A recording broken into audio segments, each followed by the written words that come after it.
Acharya Chaitya Vapusha.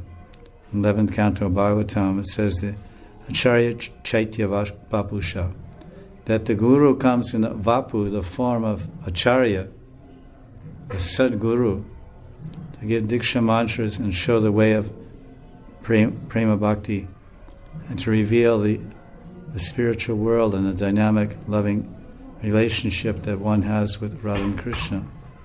That's the Acharya. He follows that path, and he lives that path, and he shares that path with others that want to walk the same path and attain this same coveted goal of the service of the lotus feet of Srimati Radharani in the kunjas of Vrindavan. And then if the Acharya is not there, the second Vapu, second form of Guru is Chaitya. Chaitya means Antaryami, Paramatma, Super Soul. So Guru in the heart, either Guru will tell you externally or Guru in the heart, who knows your adhikar better than anyone. If one is really honest, one is really sincere in his speech, if he's honest and truthful in his speech and his behavior, then Krishna agrees to make an alliance with him or her.